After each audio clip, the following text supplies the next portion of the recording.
Hi everybody, it's Dawn and I hope you're having a fantastic day. Well, I got a little story out there about a lady who got injured rather innocently on what would seem like an innocent excursion and what she's going through. We also have Holland America for today offering people who are cruising to Alaska to switch their cruise because they're oversold.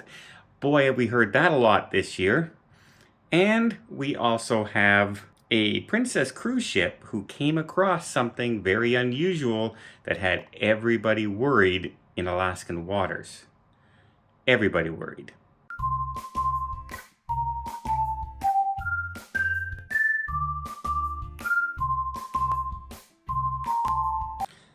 So in the first story, we have let's talk about the Zaandam.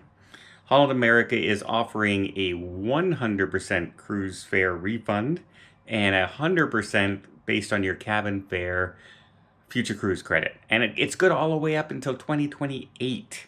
So they're offering, a couple of years to make a new choice, make a new booking, move it over.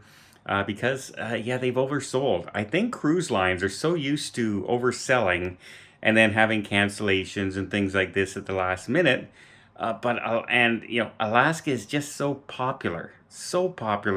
Those are the ones that tend to be oversold, and they're panicking. They're panicking. They're trying to rearrange people because people don't cancel Alaska cruises anymore. It's too expensive for one thing, and secondly, you got to get there. It's one of the most beautiful cruises you can take, and I have somebody, well, why would I go to someplace cold? And then the minute they take one, they get hooked. My buddy Tony was like that. Now he loves Alaska. So yeah, absolutely, is definitely a go-to destination.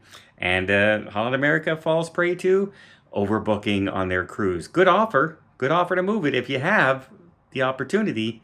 You're close enough to the cruise port that you can do that, but if you're flying in and booking hotels, it's probably just not worth it. Next, let's talk about a poor woman from Louisiana. She was on a Carnival cruise, and her first ever, by the way, with her boyfriend, and I think it was with her boyfriend.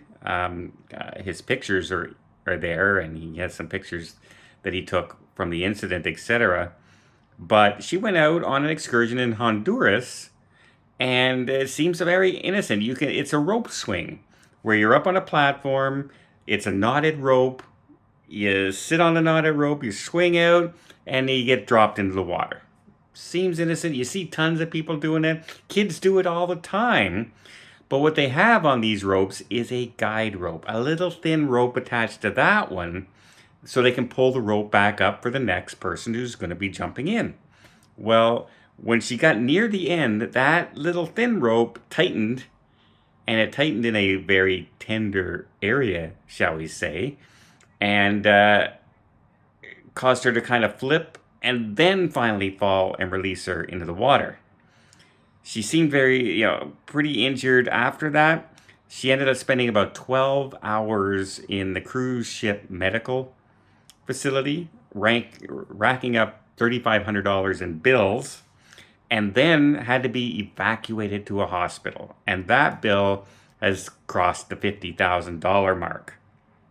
Now, again, very innocent excursion, right? Very innocent seeming excursion. Now, the thing I do appreciate about this story is she's not trying to sue the cruise line. She's not blaming the cruise line because of a weird accident that happened, a freak accident that happened on an excursion. So, hats off to her and her boyfriend for not trying to sue the company for this. The bad thing is they didn't take out health insurance, right? Didn't take out cruise insurance. Otherwise, this would have been covered, and they wouldn't be, $53,000 in debt from medical expenses for a short cruise. Well, that's tough. You got to get that insurance. I preach it all the time. Doesn't matter how long it is, you got to do it. But they do have a GoFundMe page. It's raised about $3,500 so far. And like I said, I really appreciate them not trying to sue the cruise line for a freak accident. that happened. They realized it was a freak accident. They did get injured, and they're hoping people are willing to help. And so if you're willing, I'll leave the link down below. You can go check it out, check out the story itself, and maybe contribute a little bit to help this lady out. Yes, she didn't have cruise insurance, but she also is taking responsibility and not trying to blame somebody else for the accident. And it was a freak accident, so hats off to her for that. Next, let's talk about what happened with an Alaska cruise with Princess. They're sailing along, and all of a sudden they spot a tender. A tender from a ship, you know, that you set out in if there's an emergency. A life-saving thing, floating, half submerged in the water on its side. And of course, they have to investigate. So the ship spends some time there, investigated, called the Coast Guard, let them know they had this. They had to make sure there was no people on board. They had to make sure there were no bodies on board, you know what I mean? Because it was half submerged. And luckily there was none of that. It turns out it's from a cargo ship that had sunk in Alaskan waters over a year ago. And this thing has been floating out there since, and it's the first time it's come across a ship. So it's probably, bounced into a cove somewhere and stayed there until, the tide and the water and a storm pushed it out of that cove, so it floated out into more open waters. But a year, and it's still kind of floating. Yes, it's on its side, but it's bashed up against rocks. It's been spent a year in the water. That just goes to show how long these things can last, and survivability of these tenders that are on the cruise ships, and in this case, a cargo ship. Good news is, it wasn't somebody in panic. It wasn't somebody who went overboard. It wasn't a cruise ship sinking.